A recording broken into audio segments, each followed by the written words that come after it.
Hi everyone and welcome to the Lure Fishing Project. It's that time of year again and we are headed off to Queensland for the 2026 Samaki BREAM Queensland Open. This one was run and won on the 4th and 5th of July. They headed off to Moreton Bay on the Saturday and finished it up on the Gold Coast on a Sunday. It was a very cool event. I really did enjoy recording this, although I must say there was a particular drama with the night that I recorded it, and I'll get into that later. But first of all, let's roll the intros and we'll get into it. Here we go.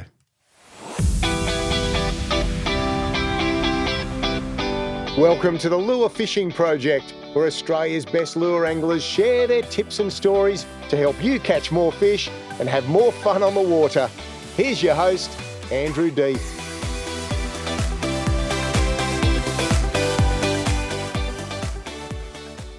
Okay, let's get straight into it. I'll roll through the bite periods and what have you for this one, and then we will get into the tournaments and just that little drama, little hiccup that I had in recording this one. Anyway, on the Saturday we had 54, so this was out of Moreton Bay, 54 in the fish activity wheel with a minor bite period at 8:37 a.m. through to 10:07 a.m.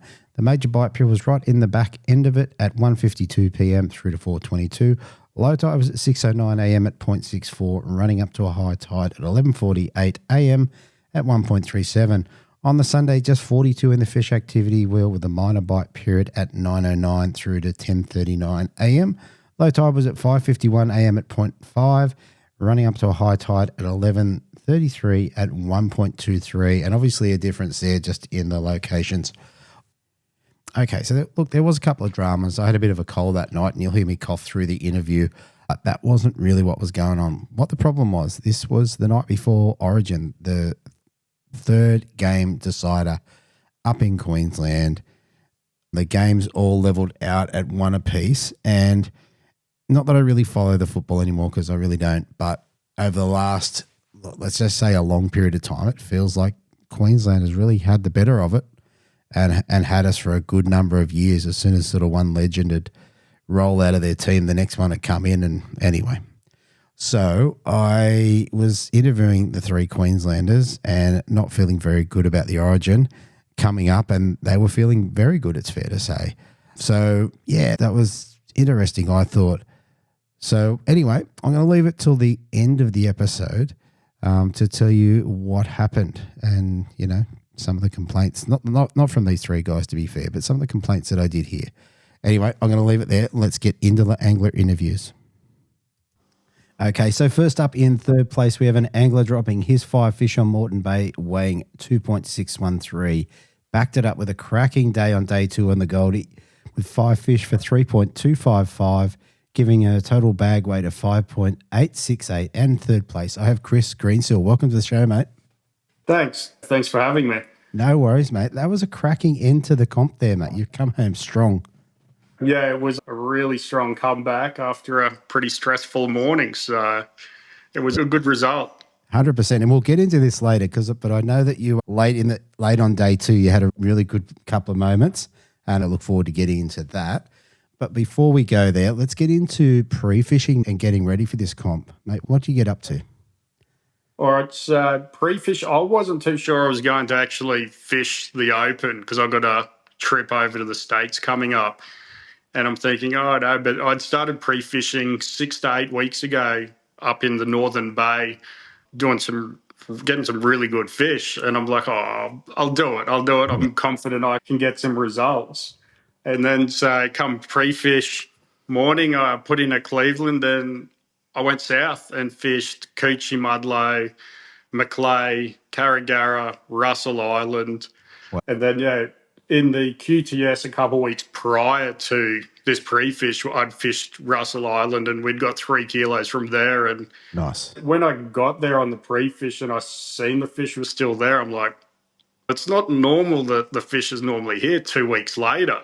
Yeah. So I thought, I'll keep that in the back of my head. I thought, I'll do a quick run down to the islands, get a quick bag, and I'll do the run up north. So I thought, all right. So I got off the water at about 12 o'clock, and I thought, I'll go down to Jacobs, I'll put in, and I'll fish the southern arena. Okay. So, yeah, and I got down there, put in, shot over the pin and tiger mullet, and there were no fish. Oh. literally drifted. I had side scan going with my ActiveTarget down, just scanning the whole drift, and I found a couple fish right at the end, and they're actually swimming out of tiger mullet to go to the pin. And I'm thinking, oh, this isn't good. This isn't going to work. So I thought I'll just drop down a grub and have a look. And I managed to get one little one, and I'm like, oh, this isn't even a legal fish. Wow. And it was about 4 o'clock in the afternoon. I've gone, all right, that's it. I'm getting in my head a bit too much. I'll pull off the water and focus on day one and see what happens. And then, that was the full day fishing both arenas and trying to puzzle something together. So I'm gonna recap on that. So you pre-fished leading up to the comp and did quite well, and you're feeling good about life. And then you went out in the morning, you got a couple, and that was all right. And then it gets to the afternoon, you can't catch them. That must have messed with your head a bit.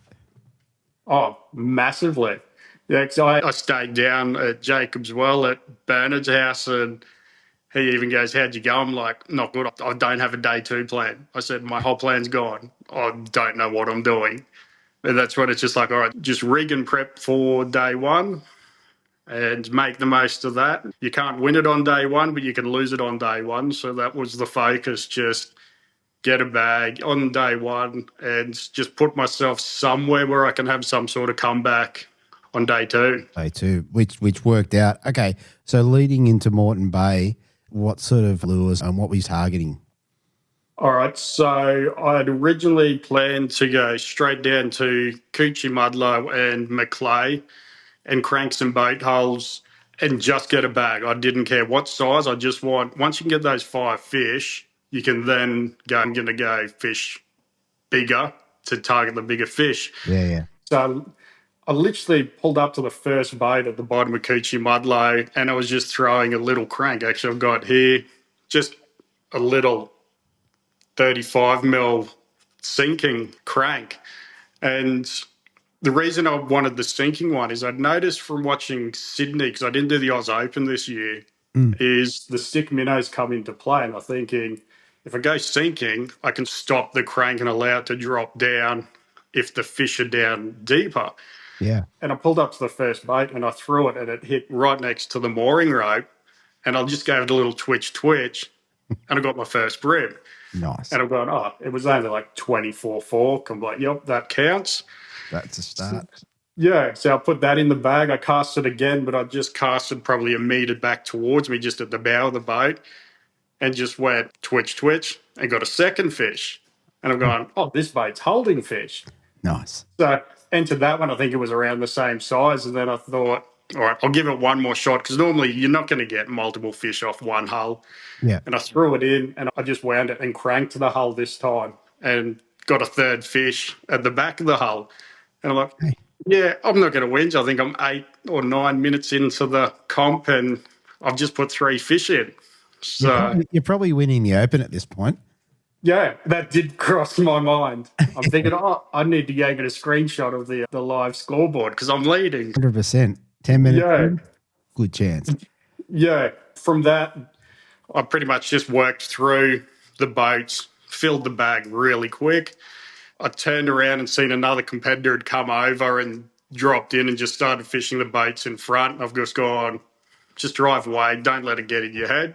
Yep. So I thought, all right, I dropped down to Maclay and thought I'll fish a rocky point. But everything in my head was saying, don't do it, because it's low tide. You don't go and fish a rocky point with the last of the water running off. It's not going to work. So I put ActiveTarget down, and I scanned around, and I could see the brim was sitting just out off the edge. Okay. So I drifted through and just spot locked, and I casted the 38 mil atomic crank out into the deeper water and cranked it back up the rock wall. And I was just sitting in 2 foot of water and end up getting another couple fish that way. Okay, so a couple upgrades in there. Yeah. And then it was at that point of going, right, do I stick with the plan of shooting north and targeting big fish at Redcliffe or Brisbane? Or do I go down to Redcliffe, down to Russell Island, and target those fish that were there 2 weeks ago and were there on my pre-fish? And I've gone, I can be there in 10 minutes in my boat. Mm-hmm.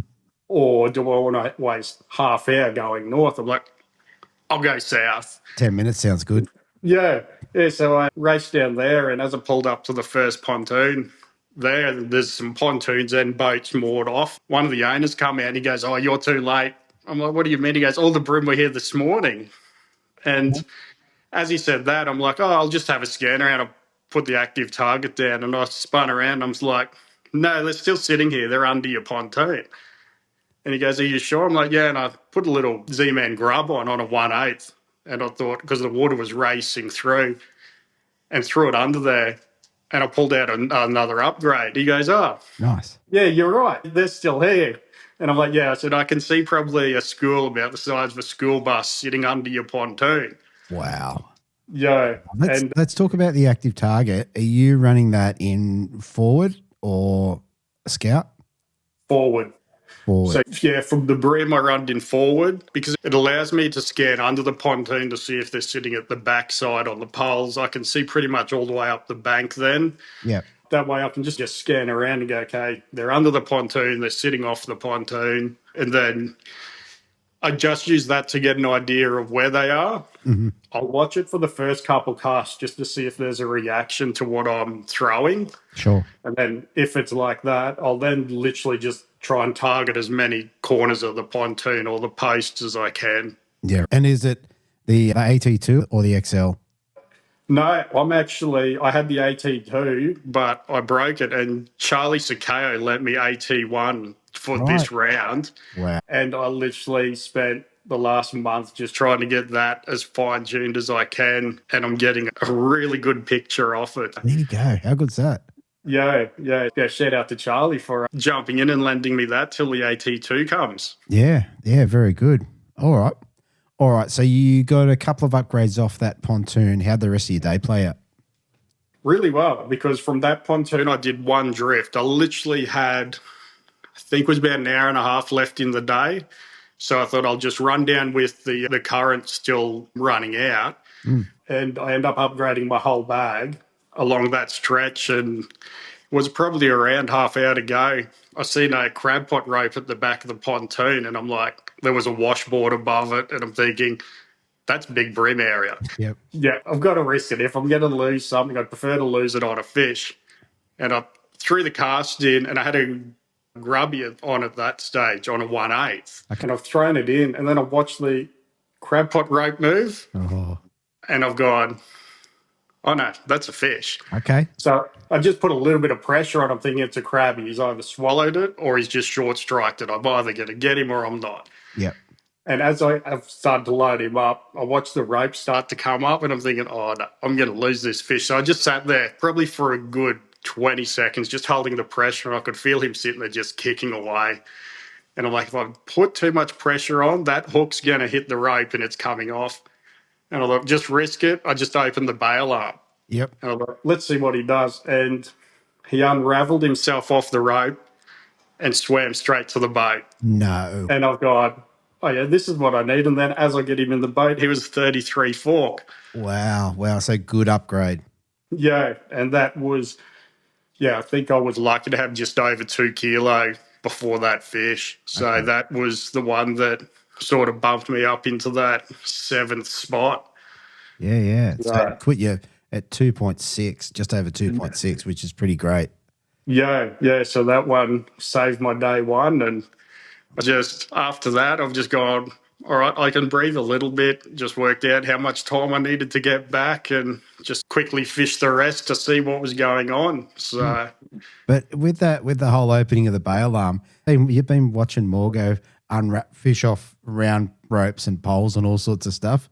Oh, yeah. Yeah. Your natural reaction is, I've got to rip this thing out of there. But it's like sometimes you just got to calm down and go, look, if the hook's set properly, he's going to stay on. Yeah. So, but yeah, sometimes you just got to stay calm and just trust that gut feeling to let that bail arm open can work in your favour. At that stage, a good chance I was going to lose him if I tried to fight him out. 100%. So. Yeah, 100%. All right. So you're in 7th place overnight. You've got no plan for the Gold Coast. What did you come up with? What was in your head leading out? All right. So the plan was I went straight back to where I didn't see the fish on my pre-fish. Okay.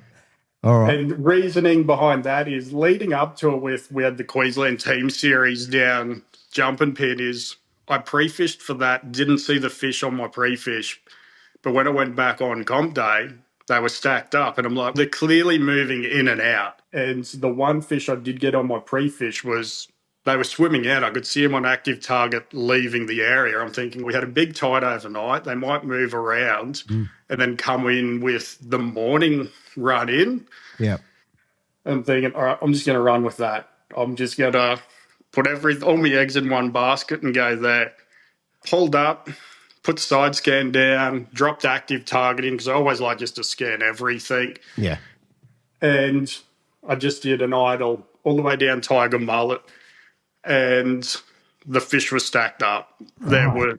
They were everywhere, and I'm thinking, oh, this is easy. So I went back and just started the drift down, and couldn't get a bite. Mm-hmm. And I'm like, what am I doing wrong? I had an observer on the boat. I'd set ActiveTarget up on the back screen so he could watch. And I was throwing grubs, hurricane sprats, everything into them. And they were racing up and then follow it down and then sit there and look at it. And I'd give it a hop and they'd look at it. And I'm like, what's going on? And the observer's back at the back of the boat. I could hear him just laughing. He's like, I've never seen this before. Yeah. And I'm thinking, what can I do? They're reacting to something moving, but they're not committing. So I put on just a little 35 mil atomic metal blade. Oh, yeah. Yeah. And I went back and did a drift again. And on that drift, I got 4 fish straight away. And I'm like, oh, all right, I've cracked some sort of pattern here. I need one more and I'll be all good. I can then slow down and try to focus on some solid fish. So I start the engine, go back up, and then I start the drift again, and there's even more fish. I'm seeing them coming even thicker. And I threw in and I hook a jewfish, and I'm like, all right, I'll play around with the jewfish for a little bit, got him up, unhooked him, and the observer goes, you've got company. I'm like, what do you mean? He goes, there is a massive pod of dolphins coming down here right now. Oh. And we look up, and there's dolphins both sides of the boat. They're smashing up on the mangrove edge, and I'm like, that just shut us down. Okay. And I'm like, said a few choice words at that stage. And I just watched what the brim were doing as they come through, and they just pushed down hard on the bottom and on the edge. And I'm like, I might just give them 10, 15 minutes, go up, do a drift, and just see how they're going, if they'll come good. But I couldn't get them to move. They would not bite. They were scared. And that's when I just said to my observer, I said, we're moving. Like, I can't sit here. I can't wait for this. Like, it could have turned back on in an hour or so. Sure. Maybe when the tide turned, they might get a bit more active, but I didn't want to wait around. I'm just like, no, it hurts to drive away from fish, but you've just got to do it sometimes. So I thought, all right, I'll go to the top of Crusoe Island. Okay. Yep. And went up there and I thought I'll side scan, active down. And it was a ghost town. Didn't see one fish up there. And it was at this point the mind games start. Yep. And you question every decision. What are you doing? What am I going to do? And I seen Chris Lonnie had just come past and he was fishing a bit further up. And I'm like, all right, I got to move and find something new. And as I did that, Chris has started up and moved and he headed north. And I'm thinking, all right, he must be going towards up to Rudy's where the boat hulls are up there. I'm like, I'm not going that way. He's going to be up there. I knew Jamie had intentions of fishing the boat hulls at Jacobs. And I'm like, so the observer, I'm like, strap in. We're going back down the coast. Okay. He's like, hey? I said, yeah. I said, I didn't want to fish pontoons, but I said, oh, I'm confident I can fill my bag. At this stage, it was 11 o'clock, 11:30. Okay. Getting late. Getting late, and I'm like, I haven't had a fish in an hour or two. So did the run back down to Sovereign Island, and I'm like, it's going to be dirty water in the means that boats have already fished their stuff. Like, Sure. multiple boats would have fished Sovereign. It's a big fish known area. So we pull up there and I start cranking bait hulls, the pontoons. Didn't get a follow, didn't get a bite for probably about 15 pontoons. Okay. And then I pulled up the scoreboard and I think I was sitting about 9th or 10th. Yep. And I said to the observer, I said, like, I've got to make something happen. I need 30s. I need some fish. Mm-hmm. And it was just as the tide was starting to really move, I'm like, now we're getting some flow. I might be able to find something. And we come around Sovereign Island and the wind had picked up and I was watching current wind just smashing these pontoons. Yep. And I'm like, oh, this is going to be torture to fish, especially crank. But we'll have a go. We'll see what we can do. And first pontoon, cast it in, got a little fish. And I'm like, awesome, there's my bag. And I think it was like a 200 grams, so maybe like a 23 fork. A little fella. Yep. Yeah, yep. And you're like, at this stage, I think we had worked out I'd gone 3 hours without a fish. Okay. So we're getting late on the day and I'm stressing and observers talking to me, trying because he could see that I was getting a little bit frustrated. So entered him into the app and then I was having trouble casting that little crank. So I went to the Zarek Tango Shad, 50 mil. Okay. I'm like, Jigger. yeah, something a bit bigger, heavier that I can somewhat control to a certain degree in the wind. Yep. And I was like casting like almost 2 meters off the platform, off the pontoon. So I wouldn't hook the pontoon. And Yeah. we pull up to one and I cast in and I'm cranking it and it was dunk. I'm like, oh yeah. And it just ran. And he's going, are you sure that's a brim? I'm like, yeah, it's a brim. I just seen it. And it's got a bigger one swimming with it. Wow. And yeah.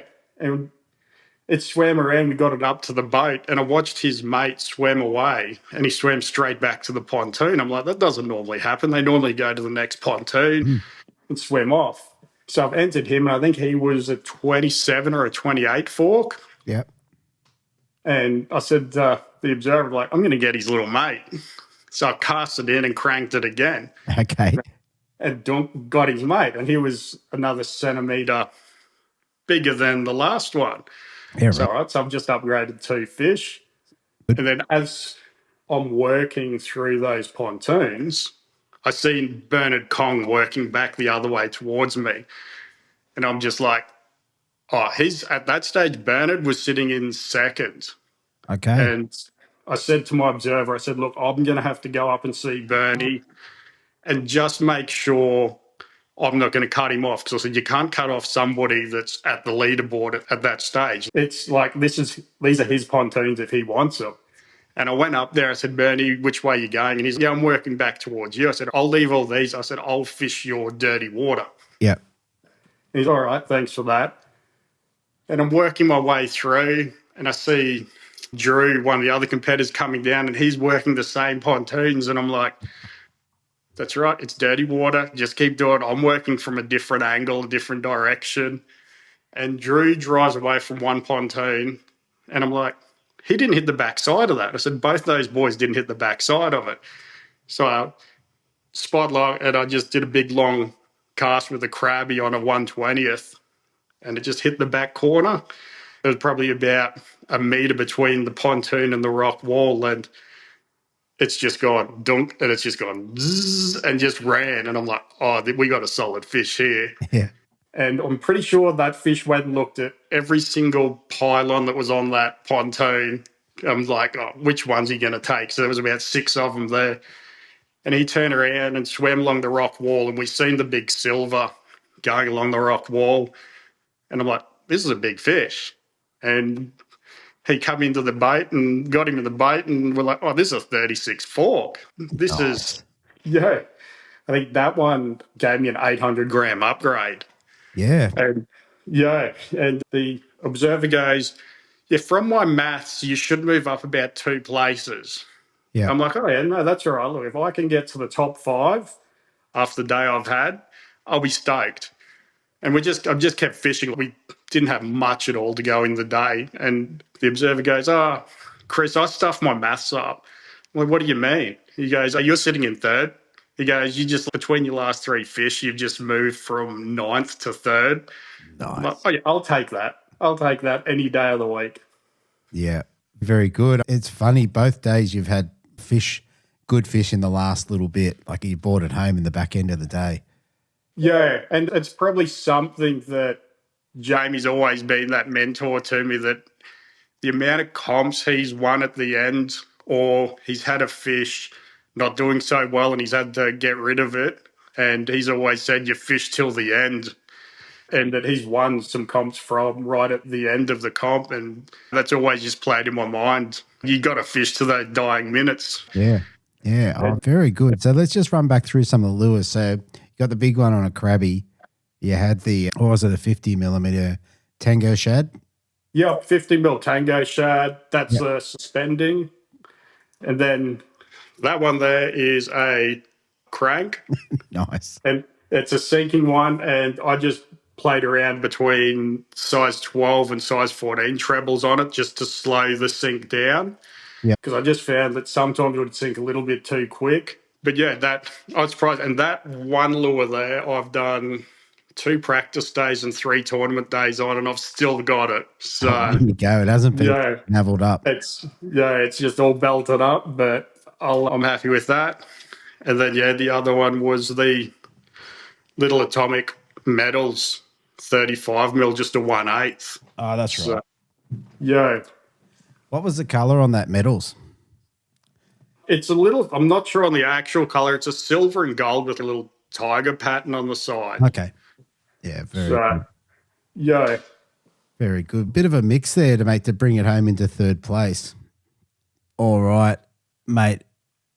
For 3rd place, what did you get to take home for that one?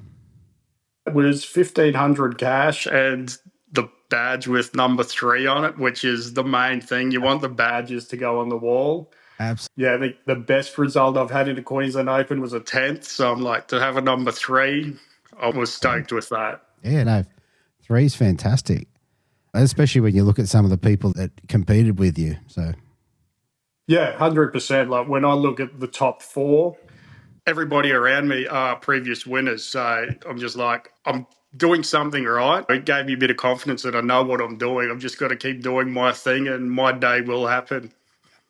Very good. All right, mate. Look, last thing before we shoot off, is there anyone you want to give a shout out to? Yeah, a number of people. Obviously, Jamie. Anybody that knows Jamie and myself, he's been the massive mentor to me over the last, I think it's 5 years now, I've been doing the tournaments.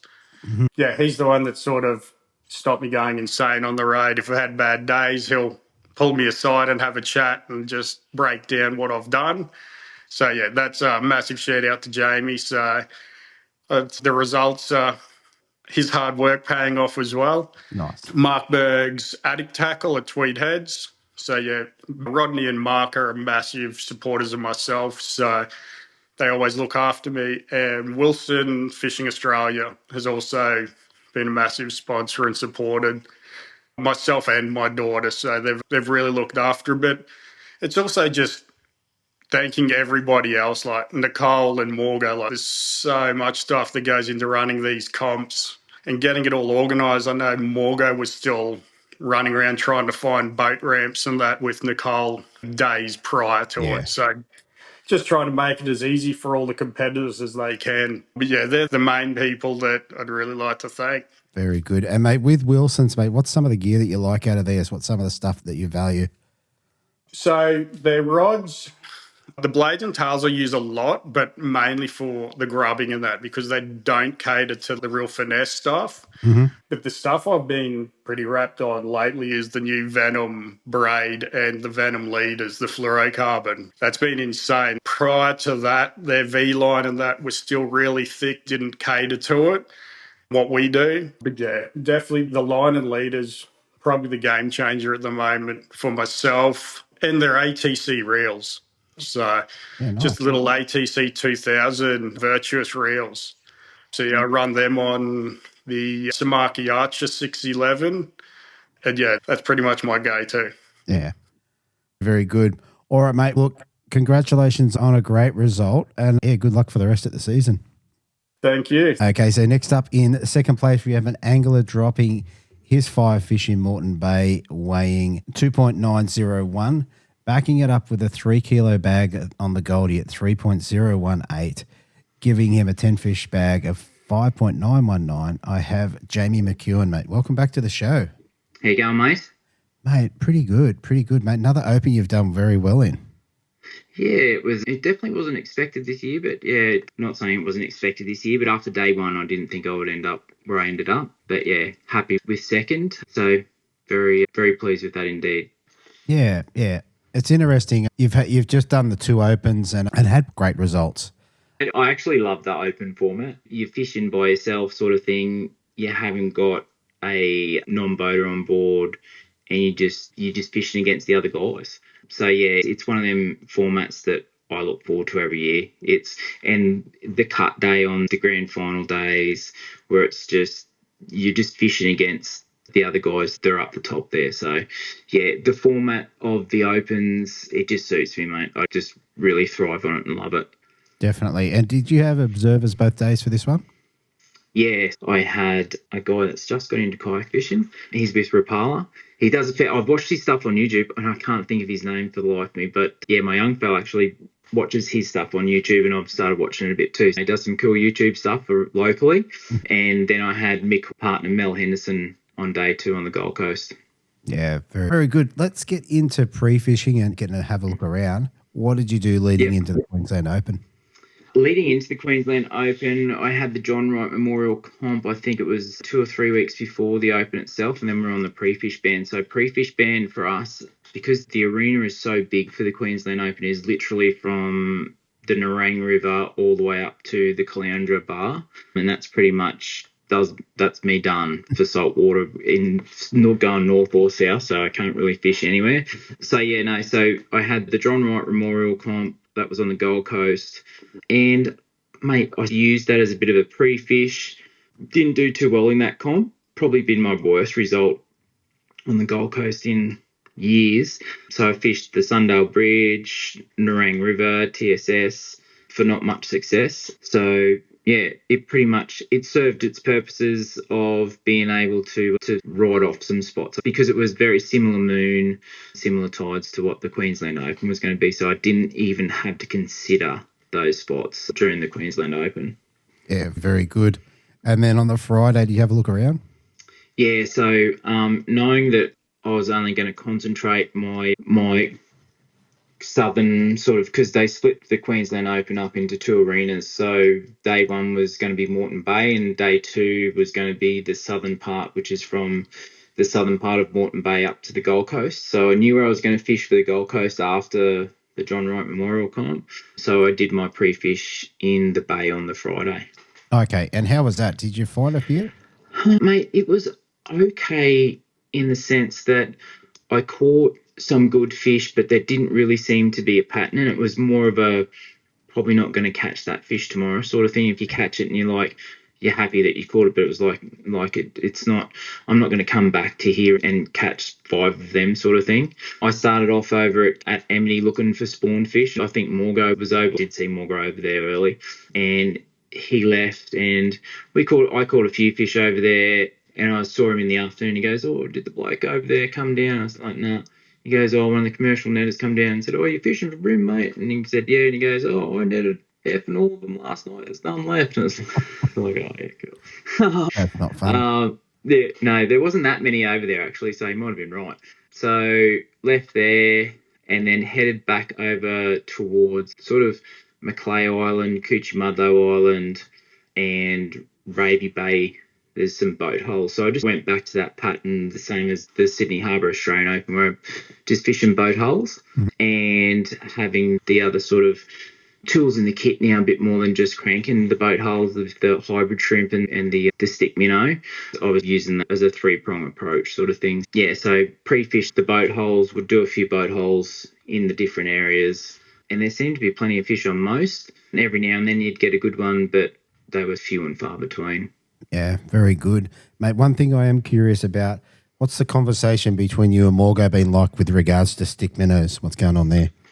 No, he's been helpful, mate. Like he's told me what sort of rod that I need, that I should be using, and the 3 pound line, which is that's something I'm getting used to using, the straight through 3 pound. It's 3 pound is not very forgiving with, especially where I've been fishing it, like right beside the anchor ropes and the mooring blocks. So it's not very forgiving when they go around that. So you can get them out, still open the bail arm and just chasing around, but yeah, if they get a little nick on it, it's all over. So yeah, no, he's been helpful with what hooks to put on, which seems to play a big part. And yeah, no, it's been really good to have him to lean on for advice as always. Yeah, and how have you found, for going to the stick minnow, which has no resistance through the water, how have you found that play into your fishing there? Because you're used to cranking, and even the hybrid shrimp is not quite the same.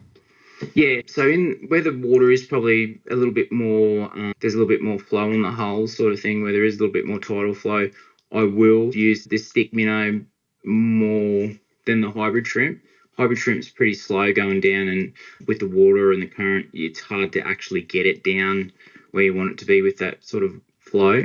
I'll use the hybrid. I do think the hybrid shrimp at times gets them a little bit more sort of feisty around the boat holes, especially the ones sitting around the anchor block. If you drop it down near them and they don't see it and then you just flick it up, they definitely go after it. They think it's a cheeky prawn that's sort of flicked up beside them, and they'll have a crack at it. But yeah, it's one of them things. Horses for courses, mate, as always. But yeah, it's usually, as I was working out in Sydney, approach the boat hole from the anchor rope, and it's either hybrid shrimp or stick minnow, and once that's done, then I'll crank it. Yeah, very good. All right, let's get into day one, mate. So you head off onto Moreton Bay. Tell us how your day was. Yeah, so I let out number one, and mate, I literally started probably 400 or 500 metres from the start line. So usually I peel off and go into the canals, which is right near the start line. And I did pre-fish in the canals and didn't really find a lot of consistency in there either. So it can be really good in there, and it's either rocks or diamonds in the canals, and you can fish in there all day and catch 6 or 7 fish, but there'll be 6 or 7 crackers. And I just didn't even feel like there was 6 or 7 crackers in there on pre-fish. It just felt like it was dead, and it can quite often be like that. So yeah, started on the boat holes pretty close to the start line, thought, there's probably only 15 or 20 boats there, and thought I was pretty confident I could whack out a pretty quick small bag out of that area, and that's what I wanted to do, because I was waiting for the tide to come up on the other boat holes as well that were on more sort of flats. So hit those boat holes, got a quick bag that were literally a bag of 24 to 25 forkers, and then got out of there and went around the corner to I think they call the area sort of Victoria Point area, where there's some boat holes on flats, and so started fishing those boat holes there, mate. Okay, and with these boat holes, are they just on a sandy bottom, or what's the structure underneath the boat? So the first lot were sandy bottom, and the ones around the corner, it's more of a sort of a mud flat, but it's pretty close to a weed edge that goes up onto a sand flat. So it is literally just a massive big system of flat sort of thing, which works really well for me because I've got the 10-foot pole. So doing this whole stick minnow hybrid shrimp thing now, finding boat holes like that, I can actually put the poles down and scan it and go, yeah, okay, there's fish on that rope or that mooring block, put the poles down and actually take some time to put the proper cast in. And sometimes the fish will follow it, but then go back to the mooring block. And then, okay, actually, I'll pick up the hybrid shrimp and have a crack at that and see what they do with that. And then, not going to do anything. Okay, I'll just go and crank it, sort of thing. Yeah, so I don't mind finding those sort of shallower boats sometimes, but yeah, it's pretty much just a big flat system, mate, there where those boats were. Yeah, okay. So if your pole's down, you got the forward facing on, are you likely to throw your 3 different techniques at them, like a stick minnow, a hybrid shrimp, and then a crank? Is that how that is? Yeah, mate. Yeah, definitely. Yeah. So if that's how it's playing out, if I throw because sometimes in those shallower scenarios, the actual stick minnow can actually, like, you look at the stick minnow and you think, oh, it's only tiny, it's pretty light. It does actually go down pretty quick. You watch it on the live scope, it does plummet to the bottom. And then you've got to work it out. If it doesn't catch their attention, you've got to do something with it to catch their attention with it. Whereas the hybrid shrimp, it goes down at such a nice sort of slow flutter they'll actually look up at it before it actually gets down. And then you've got to work out, okay, do they want a bit of a twitch or a slow wind?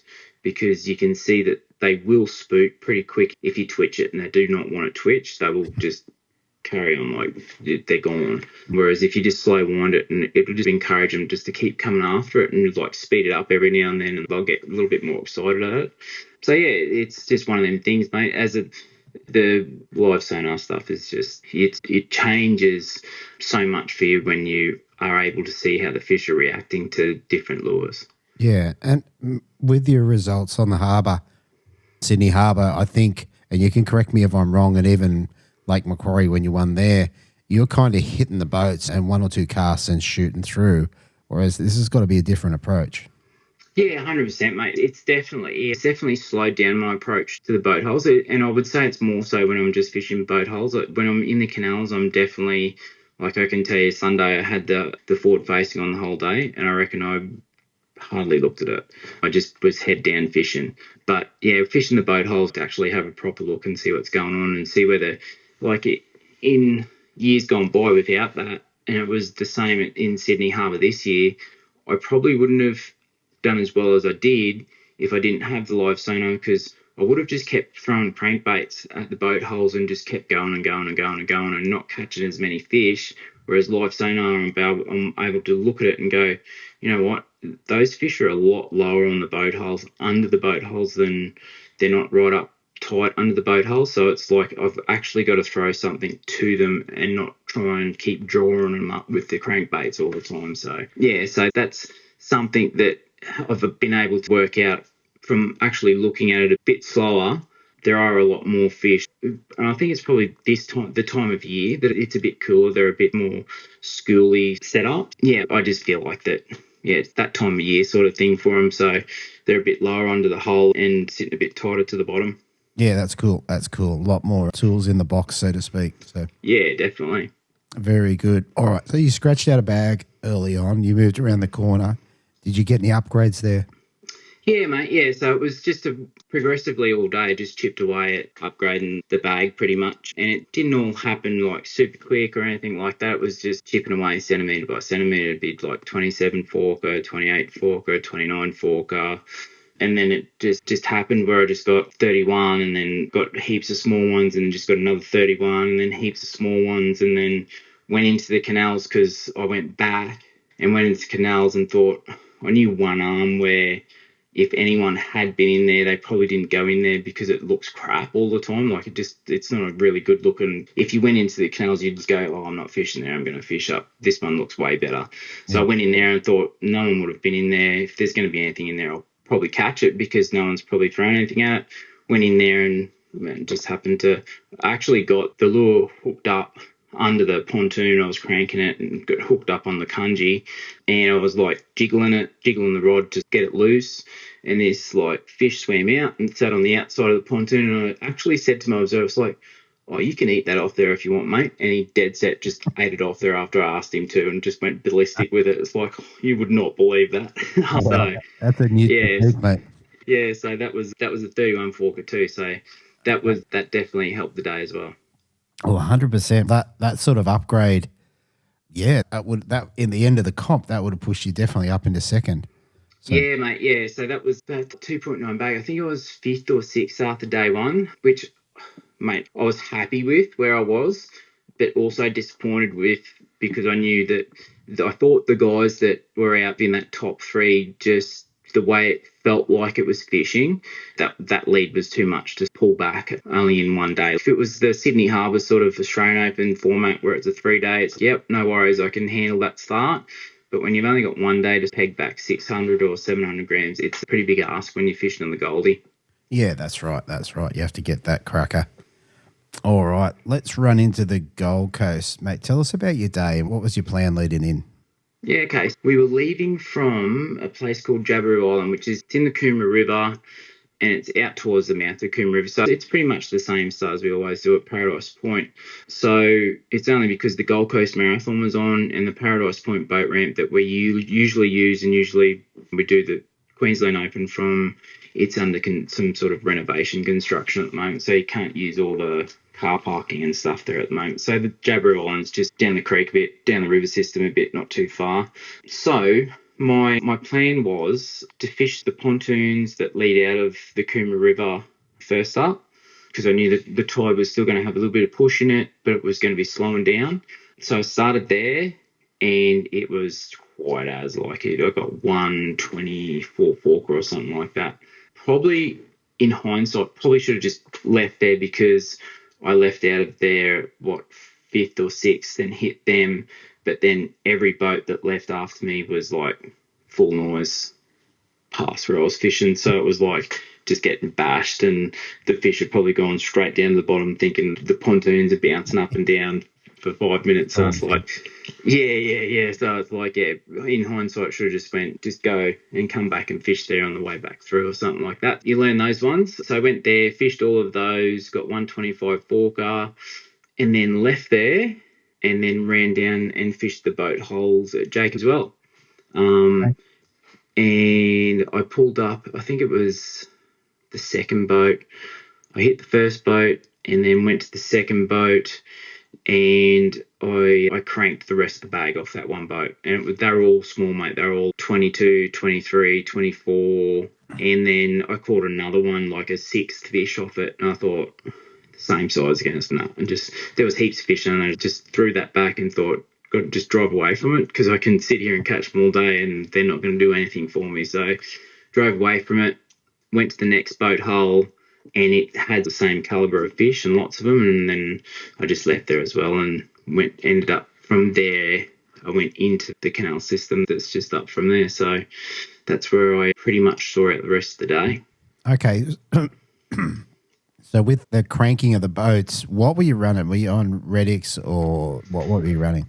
No, I was using the zip baits where I was using with those hulls, because there's a smaller yacht sort of thing at those ones. So I do use the zip baits when the boat hull itself is shallower.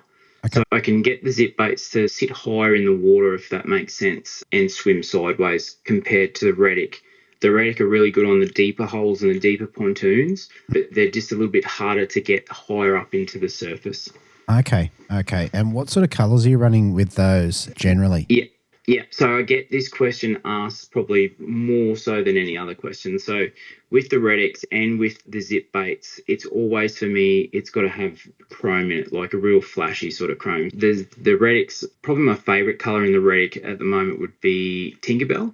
It's like it's chrome, but it's got like a few different colours, like the bluey green and a bit of pink through it, sort of thing. So it's a really flashy chrome lure.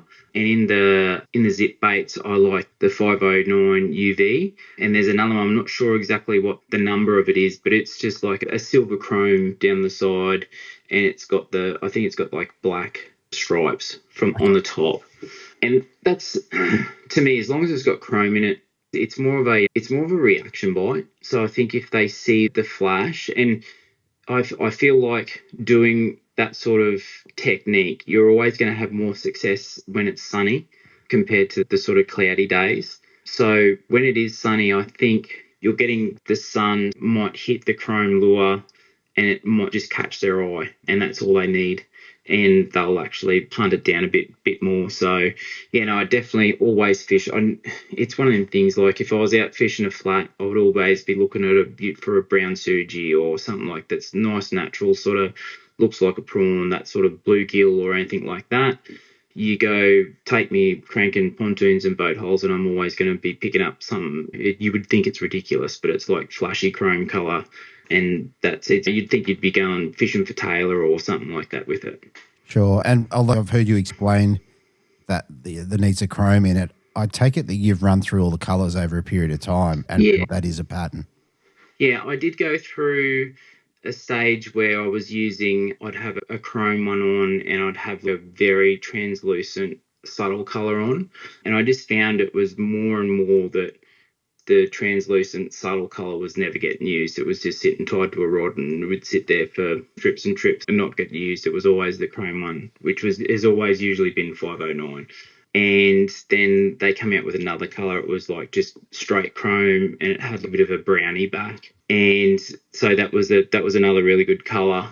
But yeah, it's always been just my sort of confident sort of colour, mate. It's the chrome sort of colour that I just like to use, really. So yeah, I have gone through a lot of the colours, but yeah, I always seem to go back to the chrome colours for sure. Yeah, it's interesting. Many years ago, probably 10 years ago, when the Pontoon 21 Crackerjacks were out, I remember having a shallow running one in a chrome colour, chrome with blue on the top. Yeah. And just deciding one day I'll throw that under a boat. Yeah. And then that just became my favourite until they stopped making them. Yeah. No, I don't know what it is. It just seems to be, maybe it's the boat holes hold the white bait or the hardy head sort of profile of bait more so than most other things. Yeah, don't know, but it just seems to work most places better than none. Ah, very good, very good. All right, you headed off into the canals. What was that like for you? It got really windy, so it was pretty difficult to fish actually. So it was the crankbait sort of it. If you're fishing with the wind at your back, you can still use the crank really well. Throwing into the wind, it becomes hard because the wind pushes on the line and you're trying to get the crankbait to swim sideways under the pontoon, and you can't always get it to do what you want it to do when there's so much wind. So yeah, I was alternating between the two brand lures there, and it just, when I first got into the canals, don't get me wrong, there was plenty of fish in there, and I think it was third or fourth pontoon, I pulled out a 31 forker, and I thought, yep, did the right thing coming in here. So lots of fish, and just consistently just kept chipping away at them. So yeah, fished one arm pretty much for most of the day, went down, come back up the other side, and had to get out of there. By the time I'd got to the end of that, and it was pretty much time to pack up and head back to the sort of weigh-in sort of area. So yeah, no, it was just keep casting, mate, head down and keep casting, and literally did not look at the live scope all day. It was just every pontoon in front of me, I just cast. Yeah. And yeah, there was fish there or there wasn't fish there, and if I didn't get a bite, I'd just go forward to the next one and cast the next one. Fair enough. And in that run, was it predominantly, I didn't understand quite, was it predominantly crankbaits?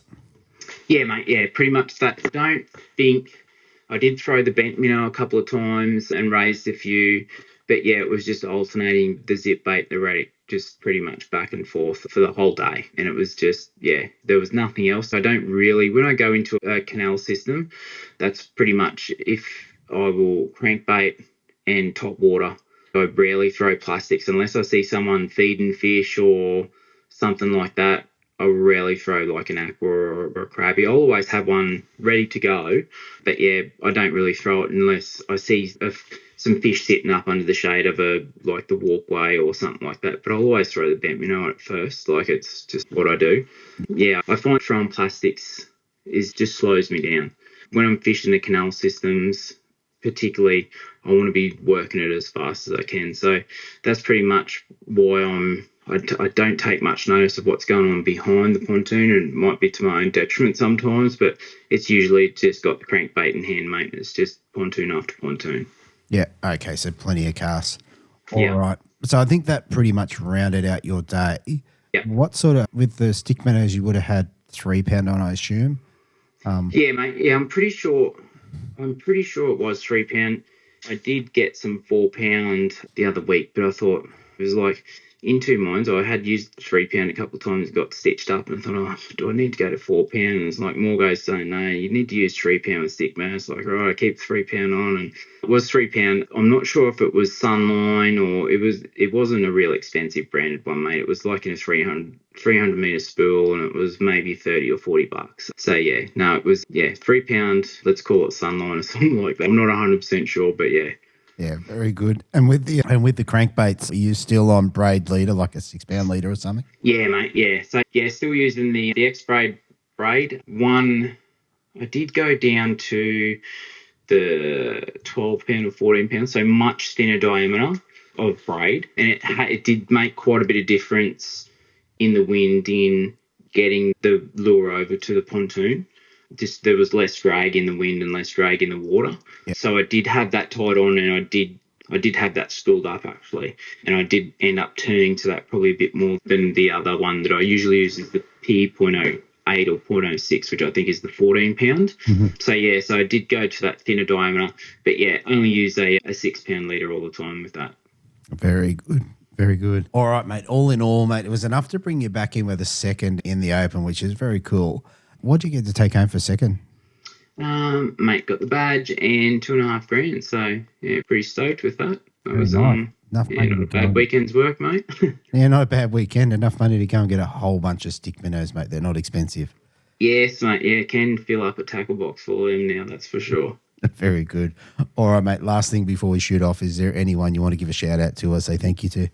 Yeah, mate, of course. Samaki this is the Samaki Queensland Open. So, yep, Josh and Kate and the guys have been on board with that now for the last few years. So it's a great, the Opens are great. So I just love them. And yeah, thanks to them for being the naming sponsor for that one. Morgan and Nicole, they had their work cut out from a bit this year with trying to find boat ramps and weigh-ins and all that sort of stuff areas. So yeah, it was a good event. It was actually a great event in the end, where they ended up doing the weigh-in and everything ended up being really awesome. And yeah, everyone that enter it every year, they always come along. Like, the entry fee is not cheap. It's $550 to enter one of the Opens. So it's a lot of money to throw away if you're not going to win. Yeah, and the guys like Wally Fay and Aaron Tracy that come up from sort of New South Wales and Sydney, you got to add accommodation on top of that and that sort of thing. So it ends up being a pretty expensive weekend for guys that didn't cash a check. So thanks to them, and yeah, thanks to supporters like yourself and the tackle companies and all that sort of thing. It's a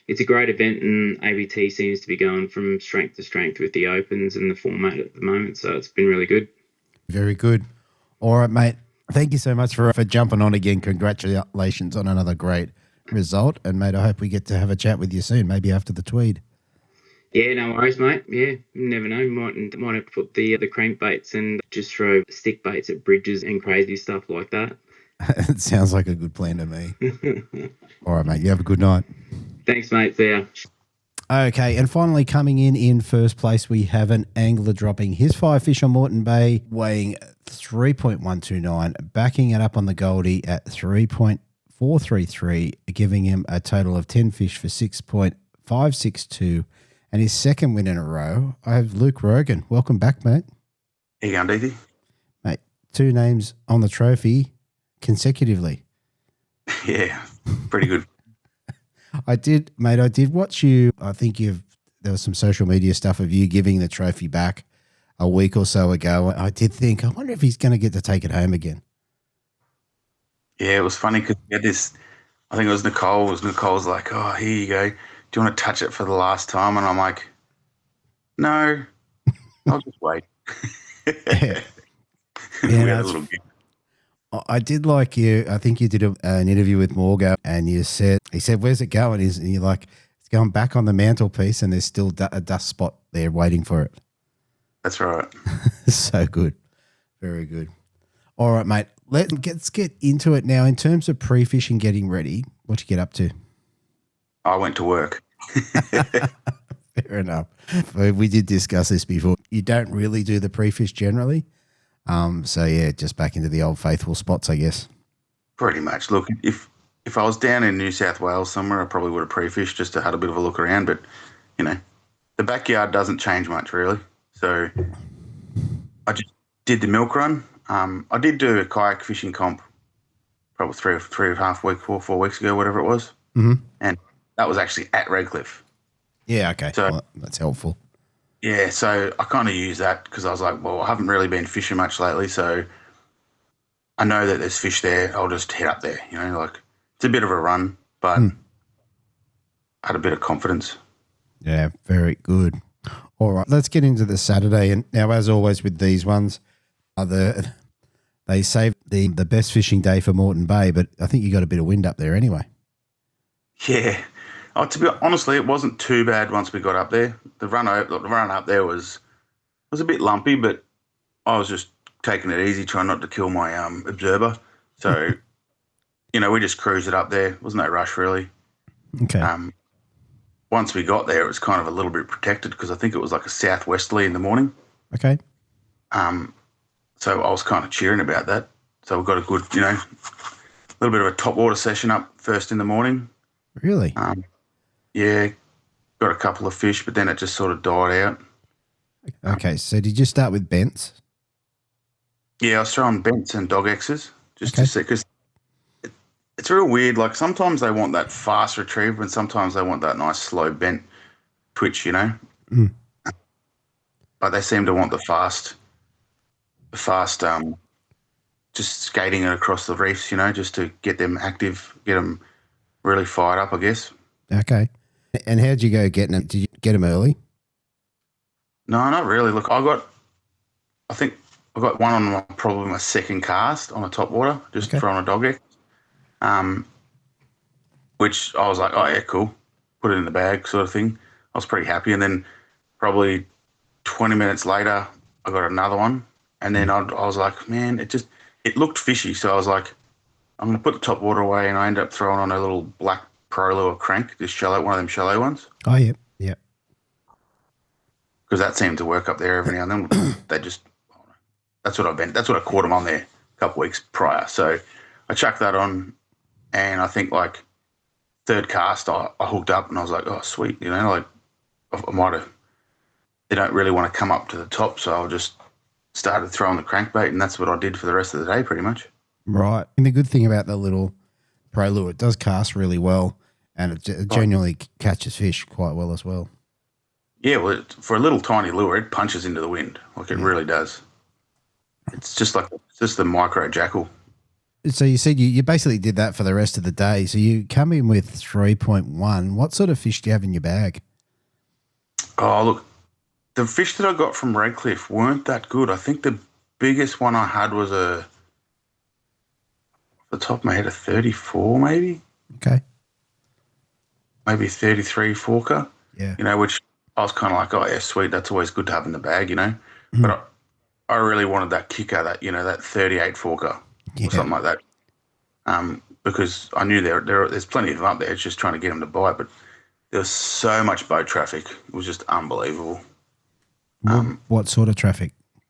Just fishos, just betos. Literally, like, if there was a piece of reef going from the south to the north, there was just boats or kayaks or somebody on it fishing.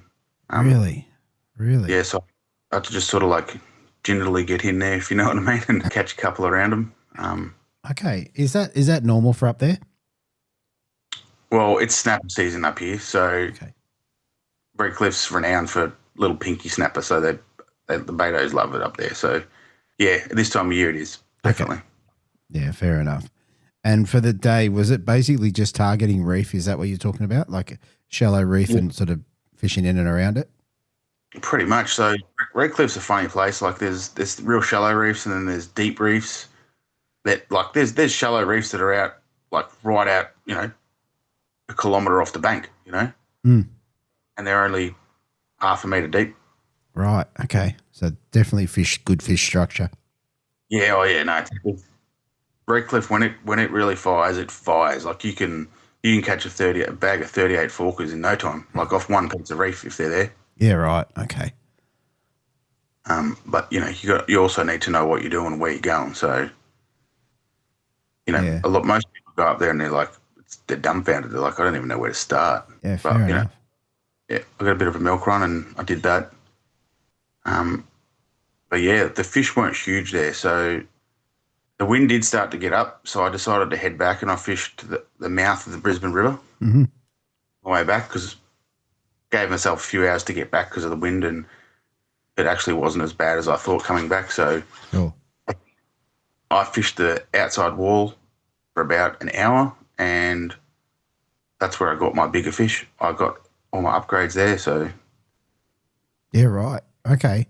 And what'd you get your bigger fish on? How'd you get that in the boat? That was on crabs, throwing crabs at the rock walls. Okay. Yeah, like I come across a patch of them where they were literally just swimming around and along the edge of the rock wall and I could see them and I was just like, wow. And I was catching one like every cast or every second cast and then they just got bigger and bigger and bigger, but then my electric motor shit itself. Oh, no. That's great. Yeah. So I couldn't do anything because you have to have it in those spots too because you got current, you got wind but I was like, I don't know. I was kind of happy with the bag that I had, so I was like, "Oh, well, let's just head back." So we headed back. Okay, Okay. So throughout the day on day one, did you drop anything that was decent? Oh yeah, very cliff. Yeah, right. I found one piece of reef that didn't have a boat on it, Yeah. and I was like, oh, beauty. And I pulled up on it, cast the crankbait out, probably put 2 winds onto it, and I just got that clunk. And I was like, oh, yeah. And then just see the silver. And I was like, because these are shallow reefs that are out quite deep. Seeing it sort of, as you do, you try to keep it away from the reef, so you got to give it a bit, and then it just fell off. Oh. Yeah. No.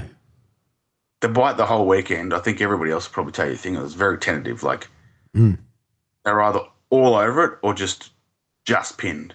Yeah, wow. That's unusual. Like usually to win a comp, you got to land all the big ones. All right, and then with your electric, what was the go there? Oh, dodgy Anderson plug. Okay, so fixable.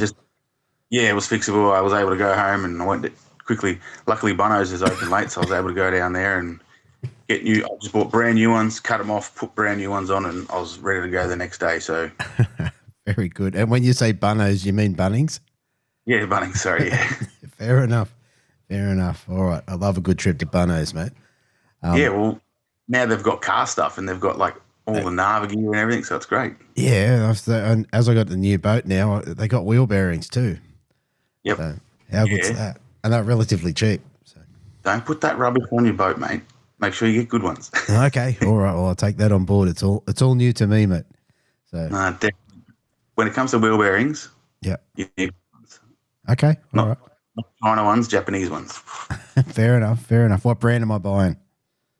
Oh, just buy like Timken or something like that. Make sure that there's decent brand ones because there's a lot of China crap out there that are really shit, and sometimes you won't even make it down the highway. Oh, I don't want to know about that. That's the only thing that scares me about towing a boat. So yeah, like I said, Japanese, not Chinese. All right.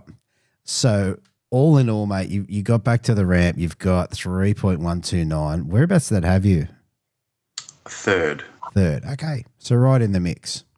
Yeah, well, I think the top 4 was pretty close, really. Yeah. Like there wasn't too much in it.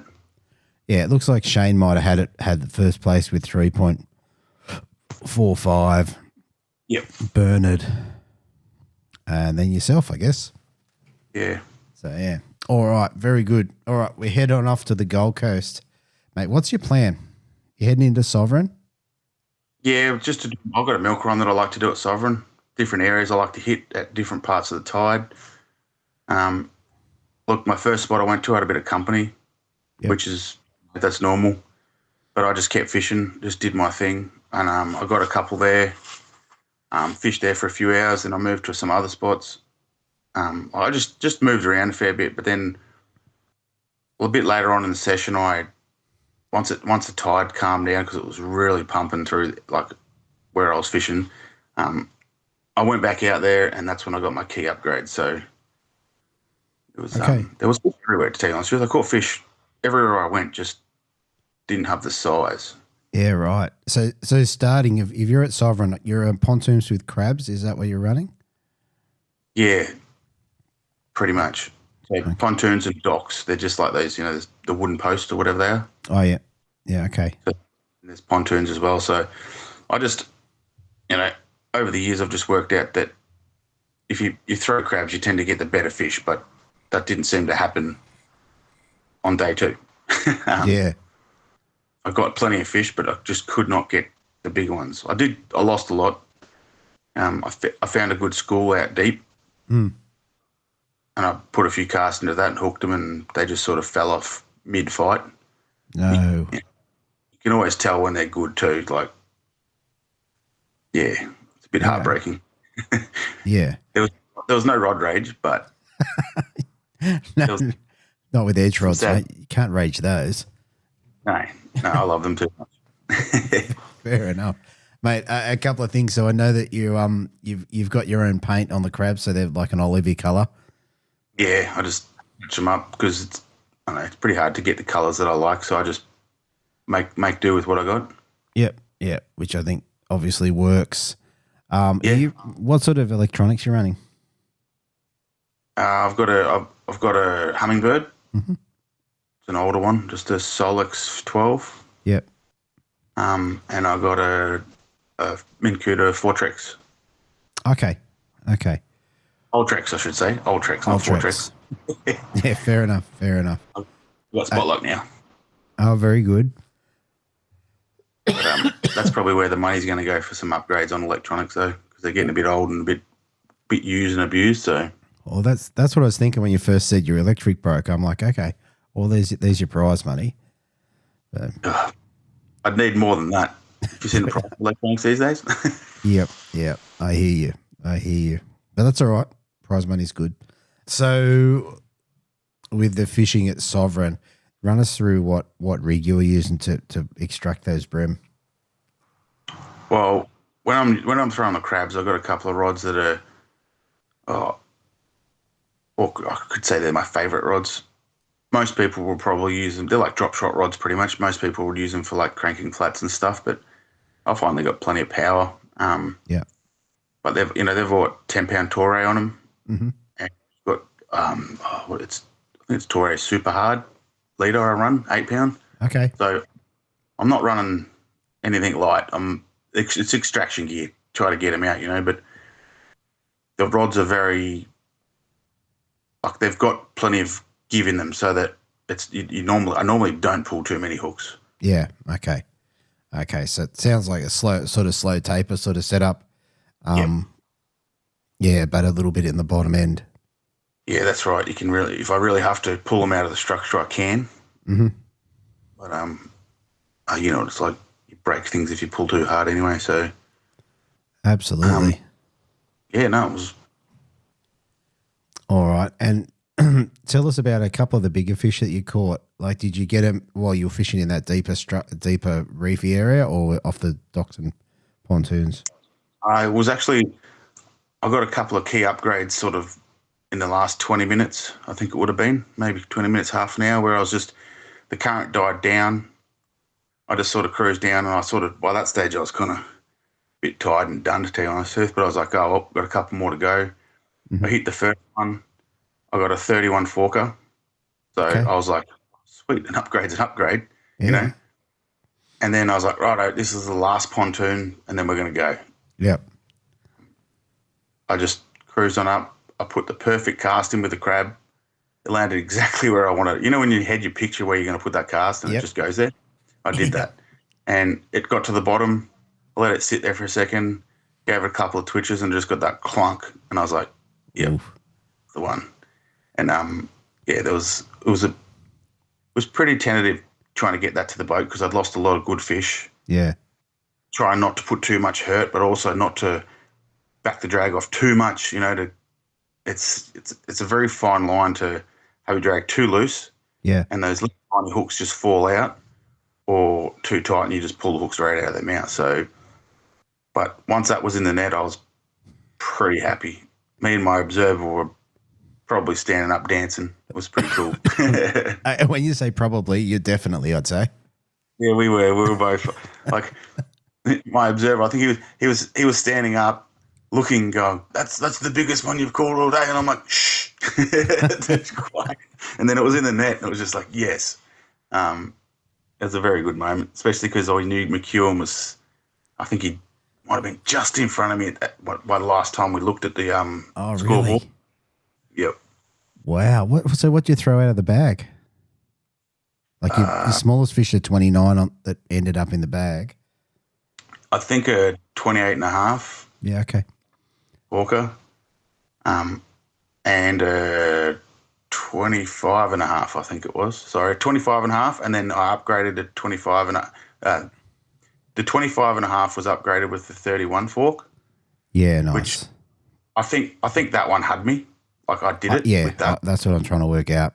Yeah. Yeah, but then when I got that 33.5 forker, I upgraded. That was a pretty decent, like probably 400 or 400 gram upgrade. So.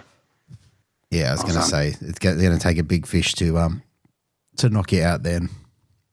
Pretty much, because we couldn't see the scores after that, so it was like we don't even know. I'm like, man, McKeown could have caught a kegger. He could have. Yeah. But then when I went back, were all talking, and yeah, he didn't catch any more after those ones that he caught. So it was a good feeling. No, very, very good. All right, mate. Well, look, it was enough to bring you back in, take the win by about 650 grams, second win in a row. What did you get to take home for this one? 5,000 cash, and obviously I got to take the trophy home. Again? Yep. I got a massive check, which is cool. It's another one. It's going to go next to the other one from last year in the garage. Nice. And a lovely trophy from ABT, obviously. One you can keep. So good. Yeah. So good. All right. I need to get a bigger shelf. You might need a bigger shelf, mate. You might need a whole room. Yeah. So good. All right, mate, is there anyone you want to give a shout out to or say thank you to? Yeah, just obviously first to ABT for holding a great event. You know, without them, all us boys that love doing this stuff couldn't do it. Right. Especially the open events. They're just great. It just gives you a bit more incentive. You know, it's a bit more of a better payout. So it's kind of I wouldn't say worthwhile, but it's a good push. You know. Yeah. And Fish Tech Solutions, you know, they look after me real well. Yep. So for people who don't know Fish Tech, what do they cover? Edge rods, you know, bent minnows, OSP. I mean, they do a lot of stuff these days. Yeah, but obviously the bent minnows is one of the ones that most people will recognise. That's right. You can actually look up their website, and you can actually go through what they've got now. They've got some cool stuff out, which a lot of it's not even on the shelves, to tell you the honest truth. So I don't know I think you can buy it from them though. Okay. So worth having a look. Very good. They've got some weird lures that you've probably never seen before in your life. All right, mate. Is there anyone else you want to give a shout out to?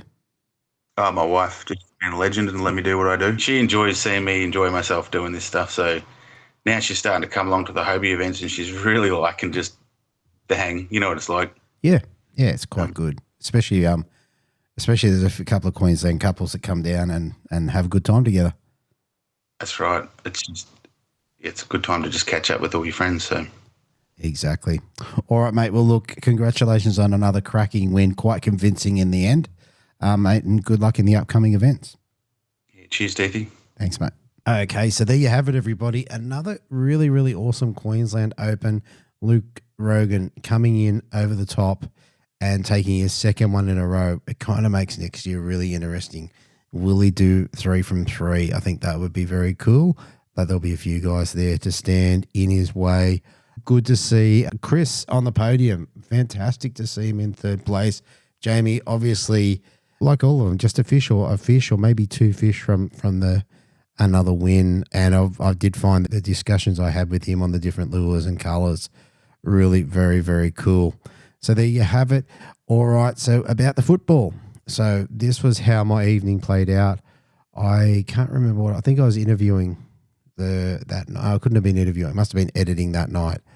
And I decided I wasn't going to watch the football because we were going to get flogged. Anyway, I'd finished what I'd done and I sat down and I thought, I'll just check and see what the score was. So I jumped over and we've got like 90 seconds to go. New South Wales in front. How good is that? Now, the problem I had is after the event, I did hear some claims of, maybe there was a hand where it shouldn't have been, and maybe if someone hadn't got sent off in the first game, well, it would have been a different story. Well, that doesn't matter, does it? We won the series. How good is that? Go New South Wales. And we'll see what happens next year. All right, I'm going to leave it there, guys. I hope you enjoyed this one as much as I did. I look forward to talking to you next time on the Lure Fishing Project.